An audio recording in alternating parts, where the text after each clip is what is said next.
તો નમસ્તે વિદ્યાર્થી મિત્રો, ફરી એક વખત તમારા સૌનું હાર્દિક સ્વાગત છે. વિદ્યા સહાયક ભરતી માટે ધોરણ 1 થી 5નો દ્વિતીય તબક્કામાં જનરલ મેરિટ લિસ્ટ પ્રમાણે ક્યાં સુધી નામ હશે તો સિલેક્શન થશે અને કેટલા માર્ક્સ હશે તો સિલેક્શન થશે, કટ ઓફ કેટલું રહેશે એ પણ બતાવીશું.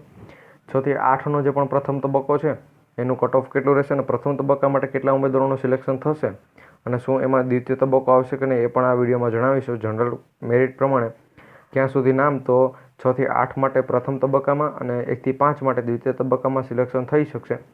સંપૂર્ણ માહિતી એક વિડીયોમાં પ્રોવાઈડ કરીશું, તો વિડીયોને એક લાઇક કરી દેજો. તમારા ગ્રુપમાં પહેલાં વિડીયોને શેર કરી દેજો, જેથી કરી તમામ મિત્રોને ખબર પડે કે કેટલું કટ ઓફ રહેશે, શું છે સંપૂર્ણ માહિતી. અને મિત્રો, આ જે પણ ભરતી છે 6 થી 8ની 1 થી 5ની ભરતી નહીં, પરંતુ 6 થી 8ની જે પણ ભરતી છે મિત્રો, એ ક્રમિક થાય એવી માહિતી મળે છે અને 50% એવા ચાન્સીસ છે કે ભાઈ આપણે 6 થી 8ની જે પણ ભરતી છે ક્રમિક થઈ જાય એવી અપડેટ મળે છે, એટલે તમને જણાવી દઈએ. જેથી કરી ઘણા ઉમેદવારોને ના ખબર હોય તો એના સુધી વિડીયો પહોંચાડજો, જેથી કરીને ખબર પડે કે ભાઈ 50% ચાન્સ છે. તો ઘણા ઉમેદવારો આશા છોડી બેઠા હોય કે ભાઈ આમાં સિલેક્શન નહીં થાય ને આપણે નવી ભરતીમાં ફોર્મ ભરવું પડશે, તો એ બધા પણ આશા છોડવાની નથી. જો થઈ જશે તો તમારું સિલેક્શન થઈ જશે, બાકી પછી તમારા માટે કચ્છની ભરતી આવેલી જ છે. તો આપણે ધોરણ 1 થી 5થી વાત કરીએ, પછી 6 થી 8ની પણ વાત કરવાના છીએ. તો મિત્રો, આપણે ધોરણ 1 થી 5માં ફાઇનલ કટ ઓફની વાત કરીશું કે મહિલાઓ માટે અને પુરુષો માટે બંને માટે મિત્રો હમણાં નવું એનાલિસિસ કરેલું છે, એ પ્રમાણે તમને બતાવીશું. તો અહીંયા મિત્રો જે પણ તમને બ્લુ કલરમાં દેખાય છે મિત્રો, એ છે આપણે વાદળી કલરમાં જે પણ દેખાય છે એ સામાન્ય મિત્રો છે, પુરુષો માટે છે, અને બ્લેક કલરમાં છે એ મહિલાઓ માટે છે. તો જો પુરુષોની વાત કરવામાં આવે તો મિત્રો 66.7831 છે. આ દ્વિતીય તબક્કા માટેનું છે કે જે મિત્રો પ્રથમ તબક્કા માટે છે એ 68 કટ ઓફ અટકેલું છે. તમને પણ ખબર હશે 68 પોઈન્ટે મિત્રો અટકેલું છે. હવે આપણું જે પણ દ્વિતીય તબક્કો છે એમાં મિત્રો કેટલી જગ્યાઓ છે, જેમ કે પ્રથમ તબક્કો થઈ ગયો છે અને એમાં ટોટલ કેટલી જગ્યાઓ ગઈ છે, દ્વિતીય તબક્કામાં કેટલી જગ્યાઓ પર સિલેક્શન થશે, જનરલ કેટેગરીમાં કઈ રીતે નામ હશે તો સિલેક્શન થશે, એ સંપૂર્ણ માહિતી પણ આપીશું. પ્રથમ એટલે કે ધોરણ 1 થી 5 માટે અને ટેટ 2 ધોરણ 6 થી 8 માટે બંને માટે આપવાના છીએ. તો અહીંયા તમે જોઈ શકો છો મહિલાઓનું 65.8827 છે, એ ઓબીસી કેટેગરીમાં છે. પુરુષોનું 66.6853 છે અને મહિલાઓ માટે છે 65.3159 છે. એના પછી આગળની કેટેગરી છે ઈડબ્લ્યુએસ કેટેગરી, કે જેમાં 66.3874 છે પુરુષોનું અને 65.0835 છે મહિલાઓનું. એસસી કેટેગરી માટે 64.4893 અને મહિલાઓ માટે 65.4893 અને મહિલાઓ માટે છે 64.3895.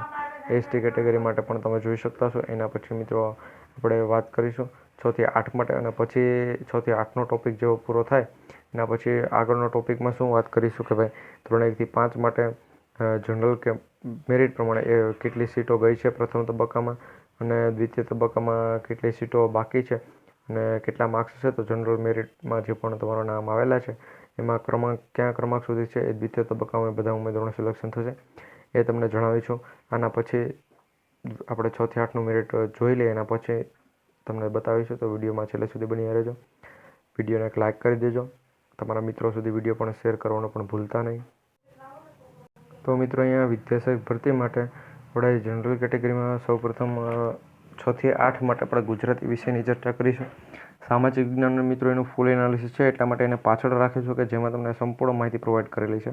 તો શું એ અપડેટ પાછળ રાખીશું. પહેલાં આપણે ગુજરાતી વિષયથી વાત કરીએ તો જનરલ કેટેગરી માટે છે 67.8643 છે કટ ઓફ. ઓબીસી કેટેગરી માટે 66.5693 છે. એના પછી ઈડબ્લ્યુએસ કેટેગરી હોય ને ગુજરાતી વિષયમાં હોય તો એના માટે 66.3512 સુધી કટ ઓફ અટકશે. એસસી માટે છે એ 67 પોઈન્ટ, એટલે મિત્રો 67ની નીચે રહેશે એવું લાગે છે. અને એસટી કેટેગરી માટે છે એ 64.6983 છે. અને જો અને પછીનો આગળનો વિષય આવે અંગ્રેજી વિષયની વાત કરી લઈએ. તો મિત્રો, અંગ્રેજી વિષય માટે જો આપણે વાત કરીએ તો 69.8213થી લઈ અને 70.2871 સુધી જનરલ કેટેગરીનું રહેવાનું છે, કે જેમાંથી મિત્રો ઓછું કટ ઓફ છે એ મહિલાઓ માટે છે, જ્યારે ઊંચું કટ ઓફ છે એ બધું પુરુષો માટે છે. તો એ પ્રમાણે પણ તમે જાણી શકો અને માની શકો એ પ્રમાણે. એમાં આપણે વાત કરીએ ઓબીસી કેટેગરીની ઇંગ્લિશ વિષયમાં તો 68.5568 છે મહિલાઓ માટે અને 69.8127 છે પુરુષો માટે છે. ઈડબ્લ્યુએસ કેટેગરીમાં જો વાત કરીએ તો મિત્રો ઈડબ્લ્યુએસ કેટેગરીમાં 68.9652 છે એ મહિલાઓ માટે અને 69.3840 છે પુરુષો માટે. એસટી કેટેગરીમાં 68.9981 છે. હવે ઘણા ઉમેદવારો એમ કહેશે કે અહીંયા ઓબીસી અને ઈડબ્લ્યુએસ કરતાં મહિલાઓનો અહીંયા વધુ છે. તો ભાઈ અહીંયા જગ્યા જે પ્રમાણે વધુ છે એટલે જગ્યા ભરતીની જગ્યા છે એની હું વાત નથી કરતો. અહીંયા જેમ કે અહીંયા 8 જગ્યા છે, અહીંયા 9 જગ્યા છે અને અહીંયા 2 જગ્યા છે. પરંતુ સાહેબ આનું કટ ઓફ શા માટે? કારણ કે અહીંયા 2 જગ્યા છે તો એની સામે ઘણા વધુ ઉમેદવારોએ ફોર્મ ભરેલું છે મહિલાઓએ, એટલું ઊંચું કટ ઓફ છે. બાકી આમાં ઊંચું કટ ઓફ રાખવાનો કોઈ સવાલ નથી આવતો.